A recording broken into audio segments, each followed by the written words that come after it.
আসসালামু আলাইকুম। 18 বাংলা সংবাদে সবাইকে স্বাগত জানাচ্ছি। আমি শারমিন সালাম। শুরুতেই বিআরবি কেবলস সংবাদ শিরোনাম। খালেদা জিয়া ছিলেন গণমানুষের নেতা, নাগরিক শোক সভায় বিশিষ্টজনেরা তার দেখানো পথ অনুসরণের তাগিদ, রাষ্ট্রের সর্বোচ্চ সম্মানজনক উপাধিতে ভূষিত করার প্রস্তাব। জামাত ইসলামের নেতৃত্বাধীন 11 দলীয় জোটে যাচ্ছে না ইসলামী আন্দোলন। সংবাদ সম্মেলনে দলটির মুখপাত্র গাজী আতাউর রহমান এককভাবে 268 আসনে নির্বাচনের ঘোষণা। যারা দেশ ছেড়ে পালিয়েছে তারাই নির্বাচন বানচালের ষড়যন্ত্র করছে, শিল্প উপদেষ্টা আদিলুর রহমান। জনগণকে সজাগ থাকার আহ্বান।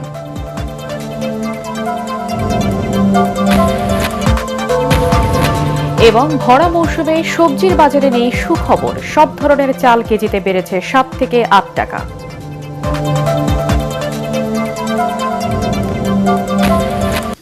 শুনছিলেন বিআরবি কেবলস সংবাদ শিরোনাম, এবারে বিস্তারিত।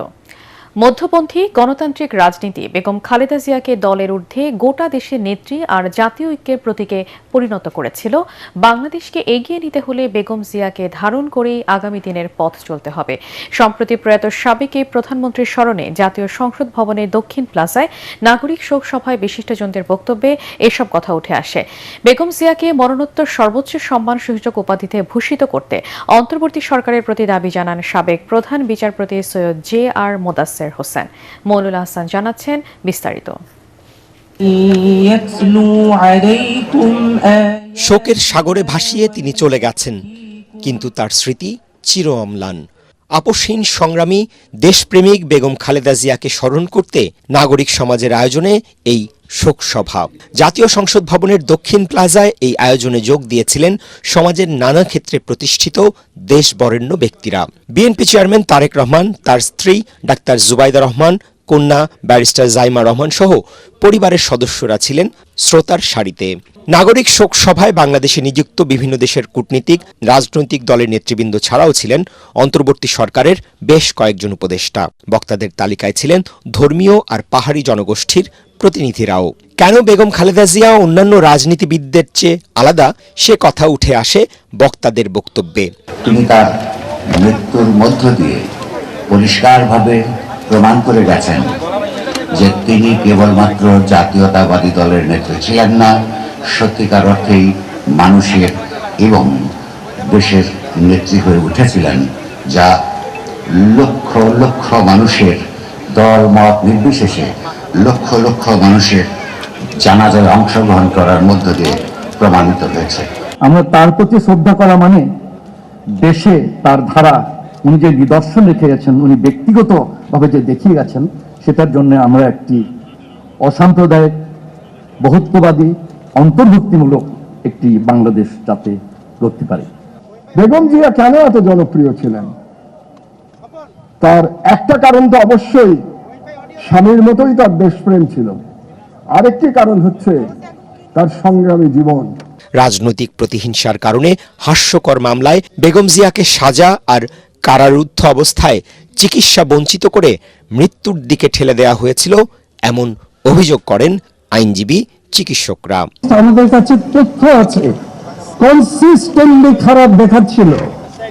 ইট was showing that her liver is being damaged, কিন্তু একটা আলট্রাসোনোগ্রাফি পর্যন্ত ম্যাডামের করা হয় নাই। বক্তারা বলেন, বেগম খালেদা জিয়ার আপসহীন সংগ্রামী জীবন আজীবন বাংলাদেশের মানুষকে পথ দেখাবে। বেগম খালেদা জিয়ার মৃত্যুতে সময়ের মৃত্যু হয় নাই, ইতিহাসের মৃত্যু হয় নাই। আগামী দিনের যে ইতিহাস এই জনপদে সৃষ্টি হবে, তার প্রপেলার হবেন, তার ড্রাইভিং ফোর্স হবেন বেগম খালেদা জিয়া এবং তার আদর্শ চির অম্লান থাকুক। আমি এই বর্তমান সরকারকে অনুরোধ করব, খালেদা জিয়াকে যেন সর্বোচ্চ সম্মানসূচক উপাধি দেওয়া হয়। আয়োজকরা জানান, এটি কোনো রাজনৈতিক কর্মসূচি নয়, দেশনেত্রীর প্রতি জাতীয় পর্যায়ের মর্যাদাপূর্ণ শ্রদ্ধা নিবেদনের মানবিক উদ্যোগ। গত 30 ডিসেম্বর 80 বছর বয়সে ইন্তেকাল করেন কিংবদন্তি এই নেত্রী। রাষ্ট্রীয় মর্যাদায় জিয়া উদ্যানে স্বামীর কবরের পাশে তাকে দাফন করা হয়। বেগম খালেদা জিয়া তার দীর্ঘ রাজনৈতিক জীবনে বিভিন্ন সময় নির্যাতন, নিপীড়ন, প্রতিহিংসার শিকার হয়েছিলেন। তারপরও মৃত্যুর কিছুদিন আগে সর্বশেষ দেয়া বক্তব্যে বেগম জিয়া প্রতিশোধ প্রতিহিংসা নয়, সবাইকে সাথে করে নিয়ে বাংলাদেশ গড়ে তোলার আহ্বান জানিয়েছিলেন। নাগরিক শোক সভায় বক্তারা বেগম জিয়ার সেই আহ্বানে সাড়া দিয়ে সবাইকে ঐক্যবদ্ধভাবে বাংলাদেশ গড়ে তোলার আহ্বান জানালেন। মইনুল হাসান, এটিএন বাংলা, ঢাকা। জোটে নয়, এককভাবে জাতীয় নির্বাচনে অংশ নেওয়ার ঘোষণা দিয়েছে ইসলামী আন্দোলন বাংলাদেশ। জামাত ইসলামী নেতৃত্বাধীন 11 দলীয় জোটে নির্বাচন না করার এই সিদ্ধান্তের কথা জানান দলটির জ্যেষ্ঠ যুগ্ম মহাসচিব ও মুখপাত্র গাজী আতাউর রহমান। তিনি বলেন, আসন্ন ত্রয়োদশ জাতীয় সংসদ নির্বাচনে 268 আসনে প্রতিদ্বন্দ্বিতা করবেন তারা। মনির হোসেন তপুর রিপোর্ট। ত্রয়োদশ জাতীয় সংসদ নির্বাচনের মনোনয়ন প্রত্যাহার এবং প্রতীক বরাদ্দে সময় বাকি আছে মাত্র কয়েকদিন। এই অবস্থায় সার্বিক পরিস্থিতি বিবেচনা করে 11 দলীয় জোট থেকে নিজেদের সরিয়ে নেয়ার ঘোষণা দেয় ইসলামী আন্দোলন বাংলাদেশ। পুরানা পল্টনে দলটির কেন্দ্রীয় কার্যালয়ে সংবাদ সম্মেলনে এই ঘোষণা দেওয়া হয়। একই সাথে তাদের মনোনীত 268 জনের কেউই মনোনয়ন প্রত্যাহার করবেন না বলেও জানানো হয়। নীতি আদর্শের প্রশ্নে, রাজনৈতিক প্রশ্নে, ইনসাফের প্রশ্নে আমরা বৈরিতার শিকার হয়েছি। সেই জন্য আমরা আজকে আপনাদের সামনে ঘোষণা দিতে বাধ্য হচ্ছি যে ইসলামী আন্দোলন বাংলাদেশ আসন্ন ত্রয়োদশ জাতীয় সংসদ নির্বাচনে 268 জন সংসদ সদস্য প্রার্থী এখনো পর্যন্ত মাঠে কাজ করছেন। আমরা তাদেরকে নির্দেশনা দিয়ে দিয়েছি, তারা নির্বাচনের প্রতিদ্বন্দ্বিতা করবেন, একজনও তারা মনোনয়নপত্র প্রত্যাহার করবেন না। ইসলামী আন্দোলনের জ্যেষ্ঠ যুগ্ম মহাসচিব ও মুখপাত্র গাজী আতাউর রহমান বলেন, দেশের ইসলামপন্থী জনতার আবেগের সঙ্গে কিছুতেই প্রতারণা করতে পারেন না তারা। আমরা জানি বাংলাদেশ জামাতে ইসলামী তাদের জন্মের পর থেকে একটা মৌলিক স্লোগান ছিল যে আল্লাহর আইন চাই, সৎ লোকের শাসন চাই। এখন যখন ক্ষমতায় যাওয়ার মতো অবস্থা তৈরি হয়েছে, তখন তারা আল্লাহর আইন থেকে সরে গেলেন। তারা প্রচলিত আইনে রাষ্ট্র পরিচালনা করবেন এই কথা যখন ঘোষণা করলেন, তখন আমাদের প্রশ্ন জাগে যে সারা বাংলাদেশে এই জামাতে ইসলামীর, বাংলাদেশ জামাতে ইসলামীর নেতা কর্মীদের এই যে আবেগ অনুভূতি, এই বিষয়টার প্রতি তারা আসলে খেয়াল করে নাই। আমাদের যেটা মনে হয়েছে, তারা ক্ষমতাটাকেই একমাত্র মুখ্য মনে করছে। ধারণা করা হচ্ছে আসন সমঝোতা সহ বিভিন্ন বিষয়ে নীতিগতভাবে একমত হতে না পারার কারণেই এই বিচ্ছেদ। মনির হোসেন তপু, এটিএন বাংলা, ঢাকা। রাজধানীর উত্তরায় একটি আবাসিক ভবনে আগুনের ঘটনায় একই পরিবারের 3 জন সহ নিহতের সংখ্যা বেড়ে দাঁড়িয়েছে 6। আহত অবস্থায় 19 জনকে ভর্তি করা হয়েছে বার্ন ইনস্টিটিউট সহ বিভিন্ন হাসপাতালে। তাদের মধ্যে অনেকের অবস্থা আশঙ্কাজনক বলে জানিয়েছেন চিকিৎসকরা। বৈদ্যুতিক শর্ট সার্কিট থেকে আগুনের সূত্রপাত হয়ে থাকতে পারে বলে ধারণা ফায়ার সার্ভিসের। মিজান শাহজাহানের রিপোর্ট। রাজধানীর উত্তরার 11 নম্বর সেক্টরের 18 নম্বর সড়কে 6ষ্ঠ তলা ভবনের 2য় তলায় শুক্রবার সকাল 7টা 40 মিনিটে আগুন লাগে। এতে কালো ধোঁয়ায় আটকা পড়েন পুরো ভবনের বাসিন্দারা। 5ম তলায় কালো ধোঁয়ায় শ্বাস বন্ধ হয়ে ঘটনাস্থলে একই পরিবারের 3 জন মারা যান। পরে অগ্নিদগ্ধদের স্থানীয় কুয়েতমৈত্রী হাসপাতালে নেওয়া হলে আরও 2 জন মারা যান। আর জাতীয় বার্ন ইনস্টিটিউটে মৃত্যু হয় আরও একজনের। আমি দেখছি আপনার এই বেলকনিতে লোক ছিল, ওই উপরে বেলকনিতে লোক ছিল, 6 তলায়, 7 তলায়, 5 তলায়। ফজলে রাব্বি ও আফরোজা আক্তার সুবর্ণা দম্পতি, তারা দুজনেই আলাদা 2টি ওষুধ কোম্পানিতে চাকরি করতেন। এ আগুন কেড়ে নিয়েছে তাদের দুজনের জীবন। রক্ষা পায়নি 2.5 বছরের শিশু সন্তানও। 11 বছরের বড় ছেলে নানুর বাসায় থাকায় প্রাণে রক্ষা পেলেও তার 2 চোখে এখন কেবলই শূন্যতা। শুক্রবার ছুটির দিনকে ঘিরে অনেক পরিকল্পনা নিয়ে ঘুমিয়েছিলেন তারা। সকালে দুর্ঘটনার পর বাসার সামনে তাদের লাশের গাড়ি। স্থানীয়রা জানান, ছাদের দরজা তালাবদ্ধ থাকার কারণে আটকা পড়েন ভবনটির বাসিন্দারা। পরে এই সাইড দিয়ে অনেক মানুষ হাত বাড়ায় চিৎকার চেঁচামেচি বাঁচার জন্য করতেছিল। অনেকে মানে ছাদে গেছিল, কিন্তু ছাদ বন্ধ ছিল। আর আরো এই ভিতরে যখন আগুন লাগে গেছে, তো একটা সৃষ্টি হয়ে গেছে, বার হওয়ার অনেকে ট্রাই করতেছিল, কিন্তু বের হইতে পারতেছিল না। আমরা যারা শহরে বসবাস করি, আসলে আমাদের ওই পরিমাণ সেফটি নেই, বা বাড়িওয়ালারাও আসলে যতটুকু অগ্নি নিরাপত্তার জন্য কাজ করা দরকার সেটা মেনটেন করে বাড়ি করে কিনা, বা ভবিষ্যতে রাজুক সেইভাবে আইনে আছে, বাট বাস্তবায়ন হয় কিনা এটা আরও প্র্যাকটিক্যালি কঠোর হওয়া উচিত। আগুনের সূত্রপাত নিয়ে সংবাদ মাধ্যমের সাথে কথা বলেনি ফায়ার সার্ভিস। তবে সংস্থাটি জানিয়েছে খুব দ্রুত আগুন নিয়ন্ত্রণে আনা গেলেও পোড়া আসবাবপত্র ও কাপড়ের ধোঁয়ায় দম বন্ধ হয়ে এই মৃত্যুর ঘটনা ঘটেছে। ভবনে নির্মাণ বিধিমালা না মানা এবং নিম্নমানের বৈদ্যুতিক সরঞ্জাম ব্যবহারের কারণে প্রাণ ঝরছে সাধারণ মানুষের, এমন দাবি করে এই পরিস্থিতির সমাধান চান তারা। মিজান শাহজাহান, এটিএন বাংলা, ঢাকা। ত্রয়োদশ জাতীয় সংসদ নির্বাচনে রিটার্নিং কর্মকর্তাদের সিদ্ধান্তের বিরুদ্ধে দায়ের করা আপিল শুনানির ৭ম দিনে ৪৩টি আপিলের মধ্যে ১৮টি মঞ্জুর করেছে নির্বাচন কমিশন। অন্যদিকে না মঞ্জুর হয়েছে ২১টি আপিল। এছাড়া অপেক্ষমান রাখা হয়েছে ৪টি আবেদন। শুক্রবার ছুটির দিনে আগারগাঁওয়ে নির্বাচন ভবনে আপিল শুনানির কার্যক্রম চলে ৩টা থেকে বিকেল ৫টা পর্যন্ত। এবারে নির্বাচনে মনোনয়নপত্র বাতিল ও গ্রহণের সিদ্ধান্তের বিরুদ্ধে নির্বাচন কমিশনে মোট ৬৪৫টি আপিল আবেদন জমা পড়ে। আপিল শুনানি এই কার্যক্রম চলবে ১৮ জানুয়ারি পর্যন্ত। এদিকে আপিল বিভাগের নির্দেশে পাবনা ১ ও ২ আসনের নির্বাচনী তফসিল নতুন করে ঘোষণা করেছে এসি। এই দুটি আসনেও আগামী ১২ ফেব্রুয়ারি একই দিনে ভোট গ্রহণ অনুষ্ঠিত হবে। এ বিষয়ে নির্বাচন কমিশন প্রজ্ঞাপন জারি করে।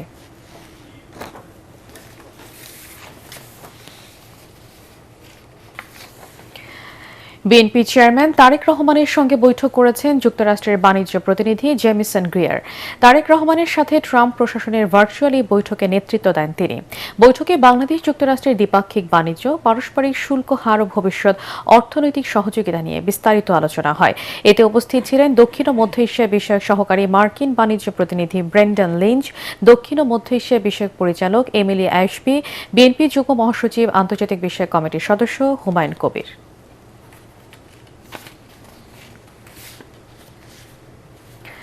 যারা দেশ ছেড়ে পালিয়েছে তারাই নির্বাচন নিয়ে ষড়যন্ত্র ও বানচালের চেষ্টা করছে বলে মন্তব্য করেছেন স্থানীয় সরকার, পল্লী উন্নয়ন, গণপূর্ত, গৃহায়ন ও শিল্প মন্ত্রণালয়ের উপদেষ্টা আদিলুর রহমান খান।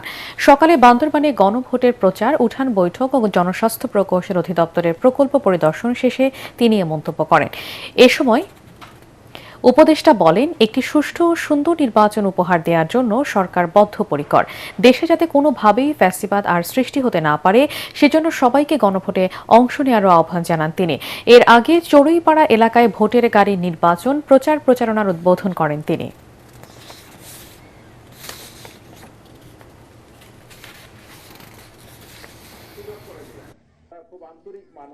বাংলাদেশের মানুষ যেন স্বাধীনভাবে ভোট দিতে পারে তাদের জনপ্রতিনিধি নির্বাচনের জন্য, এবং জুলাই অভ্যুত্থানে রক্ত দিয়ে যে সনদ তৈরি হয়েছে সেই সনদের পক্ষে যেন জনমত ভোট দিতে পারে, সেই লক্ষ্যে আমরা সেই ব্যাপারটা নিশ্চিত করার জন্য চেষ্টা করছি। আজ পবিত্র লাইলাতুল মেরাজ বা শবে মেরাজ। ইসলাম ধর্মের অন্যতম তাৎপর্যপূর্ণ এই রাতটি ইবাদত বন্দেগীর মধ্য দিয়ে পালন করবেন দেশের ধর্মপ্রাণ মুসলমানরা। হিজরি সনের রজব মাসের ২৬ তারিখ রাতে মহানবী হযরত মুহাম্মদ সাল্লাল্লাহু আলাইহি ওয়াসাল্লাম মহান আল্লাহর সান্নিধ্য লাভ করেছিলেন। এই শবে মেরাজের রাতে মুসলমানদের জন্য ৫ ওয়াক্ত নামাজ ফরজ করা হয়। ভরা মৌসুমেও কমছে না সবজির দাম, বেড়েছে সব ধরনের চালের দাম কেজিতে ৭ থেকে ৮ টাকা। এদিকে গরুর মাংসের দাম স্থিতিশীল থাকলেও বেড়েছে মুরগির দাম। রাজধানীর বাজার দর নিয়ে জেমস হামিমের রিপোর্ট। শীতকাল মানেই বাজারে থরে থরে সাজানো শীতের সবজি, ক্রেতাদের নাগালের বাহিরে আসায় সে স্বাদ উপভোগ করতে পারছে না নগরবাসী। কাঁচা তরকারির দাম গত সপ্তাহে এই সপ্তাহে তেমন পরিবর্তন হয় নাই। যখন সিজনে মনে করেন যে মাল প্রোডাকশন হয় জমিতে তখন ঠিকই দাম কম হয়, আর যখন না থাকে তখন তো কাঁচামরিচের বাজার হয়ে যায় ৪০০ টাকা। এই এক সপ্তাহের মধ্যে দাম অনেক বাড়ছে, মাছ, তরকারি, মুরগি, কোনো কিছু বাদ নাই, সবকিছু দামে বাড়ছে। এখন এইভাবে বাড়তে থাকলে তো আমরা একটা লাগান ধরতে পারতেছি না। আমরা যারা প্রতিদিন যারা নিত্য বাজারে আসি, আমাদের পক্ষে আসলে যদি 10টা আইটেম নিয়ে আসি চিন্তা করে বাসায় নিয়ে যেতে হয় 7টা আইটেম। আমরা তো এত টাকা দিন আমার সম্ভব না, হেরা বলে নিলে না নিলে বাদ দিন। তবে ভরা মৌসুমেও চালের দাম কেজিতে বেড়েছে 7 থেকে 8 টাকা। এ নিয়ে ক্ষুব্ধ সাধারণ মানুষ। গত সপ্তাহের তুলনায় এই সপ্তাহে বেড়েছে আপনার মিনিকেট বাড়ছে কেজি প্রতি 3 টাকা 4 টাকা, এটা সিন্ডিকেটের কারণে। আপনি গেজের সপ্তাহ তুলনায় এই সপ্তাহ প্রতি মুরগির কেজি আপনি 20-30 টাকা। শীতের কারণে আপনার অনেক মুরগির খামার নষ্ট হয়ে গেছে, হওয়ার কারণে আপনার মুরগির আমদানি কম। এদিকে বাজারে দেশি মাছের সরবরাহ থাকলেও দাম চওড়া, তবে স্থিতিশীল রয়েছে গরু মাংসের দাম। জেমস হামিম, এটিএন বাংলা, ঢাকা। সন্ত্রাস, মাদক ও কিশোর গ্যাং মুক্ত কালীগঞ্জ উপজেলা গড়ার প্রতিশ্রুতি দিয়ে ভোটারদের দ্বারে দ্বারে ছুটছেন গাজীপুর 5 আসনের প্রার্থীরা। বিএনপি মনোনীত প্রার্থী AKM ফজলুল হক মিলন বলেন, অবকাঠামোগত উন্নয়নের পাশাপাশি সুশাসন প্রতিষ্ঠার চ্যালেঞ্জ নিতে চান তিনি। আর জামাতের প্রার্থী খায়রুল হাসান বলেন, ব্যালট বিপ্লবে তরুণ ভোটাররা নতুন ইতিহাস সৃষ্টি করবে 12 ফেব্রুয়ারি। প্রতিনিধি মাঝহারুল ইসলাম মাসুমকে সাথে নিয়ে রিপোর্ট করছেন মিজান শাহজাহান। নুরু মিয়ার বয়স 81। 65 সাল থেকে ভোটার তিনি বলেন, ভোটের আগে সবাই বড় বড় আশ্বাস দেয়, নির্বাচিত হওয়ার পর সব ভুলে যায়। তার কাছ খাওয়ার কিছু নেই আমার, তার সাথে চাই ভালো ব্যবহার, সতর্ক করতে হবে, ভালো ব্যবহার, সন্ত্রাসমুক্ত এলাকার মানুষ যাতে শান্তিতে বাস করতে পারে, সেটি আমাদের পথ। নুরু মিয়ার মতো প্রবীণ মানুষ যেরকম শান্তিপূর্ণ রাজনীতির চর্চা চান, একই রকম চাওয়া তরুণ ভোটারদেরও। মাদক মুক্ত, নেশা মুক্ত যাতে গড়ে তুলতে পারে, শিক্ষিত একটা সমাজ গড়ে তুলতে পারে, এই জন্য আমরা একটা আশাবাদ নিয়ে আছি, ভালো ব্যক্তিকে আমরা ভোট দিব। কালীগঞ্জ উপজেলার 3,33,000 ভোটার 12 ফেব্রুয়ারি নির্বাচন করতে যাচ্ছেন তাদের প্রতিনিধি। এর মধ্যে খ্রিস্টান জনগোষ্ঠী 16,000-এর মতো। আসনটিতে বিএনপির প্রার্থী সাবেক সংসদ সদস্য ফজলুল হক মিলন বলেন, ধানের শীষের পক্ষে জোয়ার বইছে। সকলের সম্মিলিত প্রচেষ্টা, আন্তরিক প্রচেষ্টা, আন্তরিক চেষ্টা এবং ঐকান্তিক ভারসাম্য নিয়ে মানুষজন অধীর আগ্রহে বসে আছে। আগামী 12 ফেব্রুয়ারি সেই নির্বাচনের মাধ্যমে ভোটাধিকার প্রয়োগ করবে। আমি আশা করি সেই সরকার যে হবে, সেই সরকার হবে জনকল্যাণমুখী, জনদরদী। জামাতের প্রার্থী খায়রুল হাসান বলেন, শিল্প কারখানা গড়ে উঠলেও কালীগঞ্জের মানুষের ভাগ্যের কাঙ্ক্ষিত পরিবর্তন হয়নি। লেভেল প্লেয়িং ফিল্ড, আমরা আশা করছি যে সেটা যদি হয়, স্বতঃস্ফূর্তভাবে জনগণ এবার তাদের পছন্দের ব্যক্তি এবং দলকে বেছে নেবে। আমি আশা করছি ইনশাল্লাহ দাঁড়িপাল্লা প্রতীকে বাংলাদেশ জামাত ইসলামীর পক্ষে জনগণ ন্যায় ইনসাফের পক্ষে তাদের রায় দিবে। প্রার্থীদের সাথে নিয়মিত মত বিনিময় সভা করে আচরণবিধির ব্যাপারে সতর্ক বার্তা দিচ্ছেন রিটার্নিং কর্মকর্তা। ভোটাররা বলছেন, অবকাঠামোগত উন্নয়ন হলে সুশাসন প্রতিষ্ঠিত হয় না। এজন্য আগামীতে যিনি সংসদ সদস্য নির্বাচিত হবেন তাকে সুশাসন প্রতিষ্ঠা করতে হবে, কিশোর গ্যাং ও মাদক মুক্ত একটি কালীগঞ্জ গড়ে তুলতে হবে। মিজান শাহজাহান, এটিএন বাংলা, কালীগঞ্জ, গাজীপুর। সালাম স্টিল ভোটের গাড়ি নিয়ে আমাদের সহকর্মী তরিক ইসলাম আছেন খুলনার শিববাড়িতে। তিনি জানাচ্ছেন সেখানকার নির্বাচনের খবর। সালাম স্টিল ভোটের গাড়ি নিয়ে আজ আমরা চলে এসেছি খুলনার প্রাণকেন্দ্র শিববাড়িতে। আমরা এখানকার ভোটার যারা রয়েছে তাদের সাথে কথা বলেছি এবং তাদের কাছ থেকে জানার চেষ্টা করব এই এলাকার নির্বাচনের সবশেষ খবর। আমাদেরকে একটু জানাবেন যে এখানে নির্বাচনী আমেজ কেমন দেখছেন? আমেজ এখন বলতে কি যে মোটামুটি ভালোই লাগতেছে, মানে এখনো তো তেমন শুরু হয় নাই, জাকজমক এখনো হয়নি। যখন মনে কর কিছুদিন গেলে বোঝা যাবে যে কিরম কি হবে না, এখন কিছু বোঝা যাচ্ছে না। প্রথমেই খুলনার আইন শৃঙ্খলা পরিস্থিতি নিয়ন্ত্রণ, মানবিক সেবা, শিক্ষা, স্বাস্থ্য, বাসস্থান, এই তিনটা বিষয়ে মূলত আমাদের ফোকাস করবেন এই আশাবাদ ব্যক্ত করছি আর কি। ধন্যবাদ আপনাকে। আপনি শুনছিলেন যে এখানকার ভোটার যারা রয়েছেন তারা বলছেন যে খুলনায় আইন শৃঙ্খলা পরিস্থিতির যে ব্যাপক অবনতি হয়েছে, এছাড়া এখানে কর্মসংস্থানের একটা বড় অভাব রয়েছে।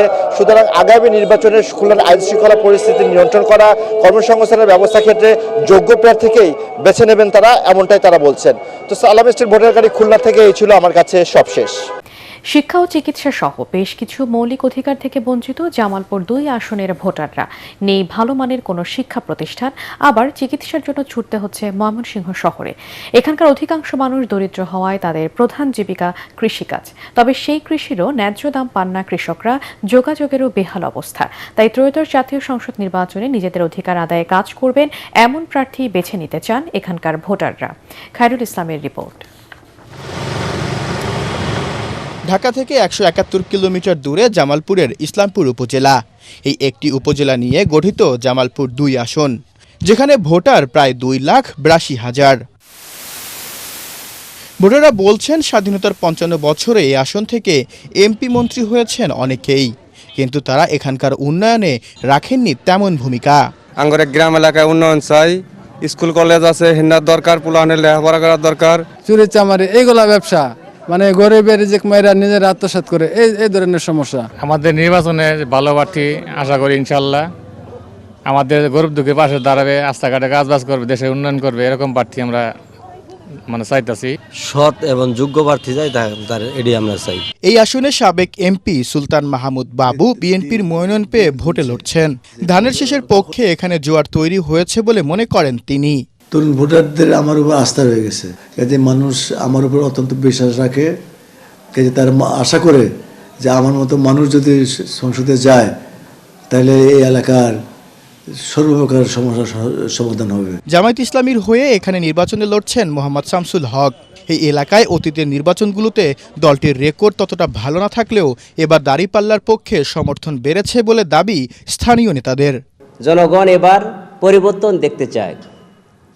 জনগণ আর দাসত্ব শৃঙ্খলাবদ্ধে আবদ্ধ হতে চায় না।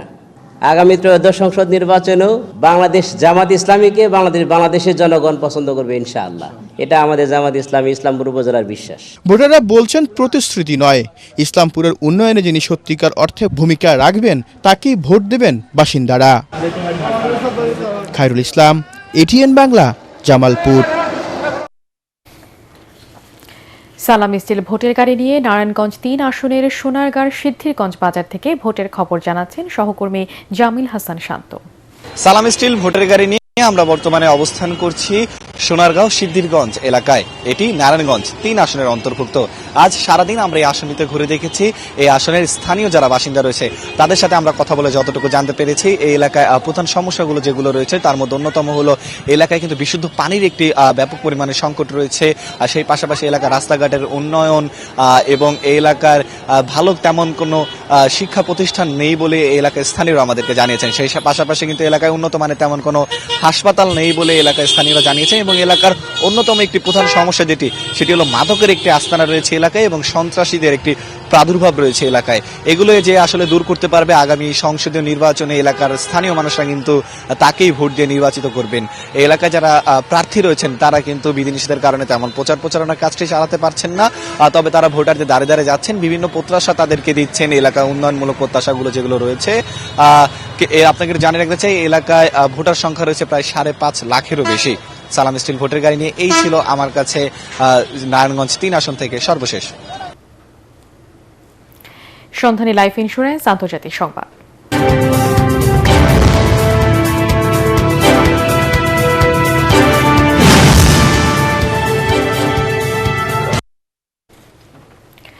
হোয়াইট হাউসে ডোনাল্ড ট্রাম্পকে নিজে নোবেল শান্তি পুরস্কারের মেডেল তুলে দিয়েছেন ভেনেজুয়েলার বিরোধী নেত্রী মারিয়া করিনা মাচাদো। গণতন্ত্র ও মানুষের অধিকার নিয়ে সংগ্রামের স্বীকৃতি হিসেবে 2025 সালের নোবেল শান্তি পুরস্কার জিতেছিলেন মাচাদো। স্থানীয় সময় বৃহস্পতিবার বৈঠকে সোনার মেডেলটি ট্রাম্পকে তুলে দেন তিনি। ট্রাম্প সামাজিক মাধ্যমে বলেন, মারিয়ার দেয়া নোবেল শান্তি পুরস্কার পারস্পরিক সম্মানের এক অসাধারণ ইঙ্গিত। তবে নরওয়েজিয়ান নোবেল ইনস্টিটিউট আগেই জানিয়েছে যে নোবেল শান্তি পুরস্কার ট্রান্সফার, শেয়ার বা বাতিল করা যায় না, অর্থাৎ পুরস্কারের আসল মর্যাদা মাচাদোরই রয়ে যায়।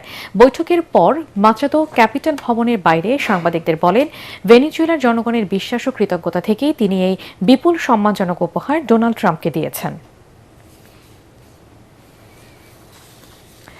গাজায় দীর্ঘদিনের সংঘাত ও ধ্বংসযজ্ঞের অবসান ঘটিয়ে শাসন ব্যবস্থা পুনর্গঠনের লক্ষ্যে শান্তি পরিষদ গঠনের ঘোষণা দিয়েছেন যুক্তরাষ্ট্রের প্রেসিডেন্ট ডোনাল্ড ট্রাম্প। ফিলিস্তিনি ভূখণ্ডে যুদ্ধ অবসানে যুক্তরাষ্ট্র সমর্থিত পরিকল্পনার দ্বিতীয় পর্যায়ের একটি গুরুত্বপূর্ণ অংশ হল এই বোর্ড। ট্রাম্প তার নিজস্ব সামাজিক যোগাযোগ মাধ্যম ট্রুথ সোশ্যালে দেয়া এক পোস্টে এই তথ্য জানান। এই পরিষদকে সর্বকালের সবচেয়ে মহান ও মর্যাদাপূর্ণ হিসেবে অভিহিত করে ডোনাল্ড ট্রাম্প বলেন, খুব শিগগিরই এর সদস্যদের নাম আনুষ্ঠানিকভাবে প্রকাশ করা হবে। এই পরিষদ গঠন মূলত যুদ্ধ পরবর্তী গাজা পুনর্গঠনে যুক্তরাষ্ট্র সমর্থিত পরিকল্পনার দ্বিতীয় ধাপের একটি অত্যন্ত গুরুত্বপূর্ণ অংশ। তুরস্কের সংবাদ সংস্থা টিআরটি গ্লোবাল এবং বার্তা সংস্থা রয়টার্সের প্রতিবেদনে এই তথ্য নিশ্চিত করা হয়েছে।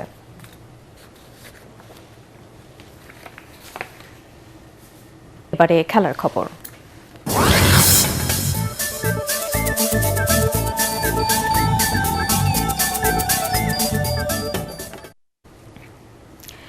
চট্টগ্রামের কাছে 5 উইকেটে হেরে আনুষ্ঠানিকভাবে বিপিএল এর লিগ পর্ব থেকে বিদায় নিশ্চিত হয়েছে নোয়াখালী এক্সপ্রেসের। নোয়াখালী এক্সপ্রেসের 126 রান তাড়া করতে নেমে মেহেদীর দল লক্ষ্যে পৌঁছে যায় 18 বল আর 5 উইকেট হাতে রেখে। রান তাড়া করতে নেমে চট্টগ্রাম 29 রানেই হারিয়ে ফেলেছিল 4 উইকেট। সেখান থেকে দলকে জয় পর্যন্ত টেনে নিয়েছে অধিনায়ক মেহেদীর ব্যাট। তাকে সঙ্গ দিয়েছেন প্রথমে হাসান নেওয়াজ ও পরে আসিফ আলী। ছক্কায় জয়ের মুহূর্ত এনে দেয়া মেহেদী মাঠ ছেড়েছেন 36 বলে 49 রানে। আসিফ অপরাজিত ছিলেন 30 বলে 36 রানে। অষ্টম ম্যাচের ষষ্ঠ জয়। পয়েন্ট তালিকার শীর্ষে উঠেছে চট্টগ্রাম রয়্যালস। সমান পয়েন্ট নিয়ে নেট রান রেটে পিছিয়ে থেকে 2-এ রাজশাহী ওয়ারিয়র্স। নোয়াখালী 9 ম্যাচে 4 পয়েন্ট নিয়ে 6 দলের মধ্যে রয়েছে সবার শেষে। রেসিং সান্তারদারকে 2-0 গোলে পরাজিত করে স্প্যানিশ কোপা ডেল রের কোয়ার্টার ফাইনালে উঠল বর্তমান চ্যাম্পিয়ন বার্সেলোনা।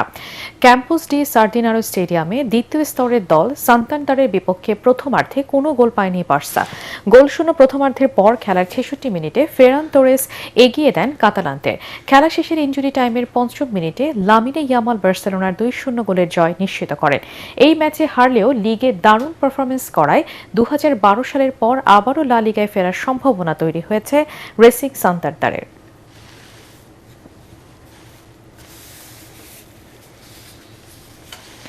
শেষ করার আগে বিআরবি কেবল সংবাদ শিরোনাম আরেকবার। খালেদা জিয়া ছিলেন গণমানুষের নেতা। নাগরিক শোক সভায় বিশিষ্টজনরা তার দেখানো পথ অনুসরণের তাগিদ। রাষ্ট্রের সর্বোচ্চ সম্মানসূচক উপাধিতে ভূষিত করার প্রস্তাব। জামায়াতে ইসলামীর নেতৃত্বাধীন 11 দলীয় জোটে যাচ্ছে না ইসলামী আন্দোলন। সংবাদ সম্মেলনে দলটির মুখপাত্র গাজী আতাউর রহমান। এককভাবে 268 আসনে নির্বাচনের ঘোষণা। যারা দেশ ছেড়ে পালিয়েছে তারাই নির্বাচন বানচালের ষড়যন্ত্র করছে। শিল্প উপদেষ্টা আদিলুর রহমান জনগণকে সজাগ থাকার আহ্বান।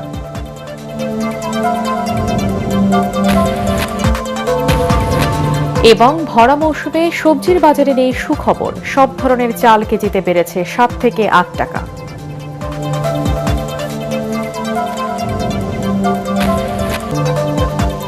পরবর্তী সংবাদ দেখার আমন্ত্রণ জানিয়ে এখনকার মতো শেষ করছি। ATN বাংলার সংবাদ ইউটিউবে দেখতে ব্রাউজ করুন youtube/ATN বাংলা নিউজ।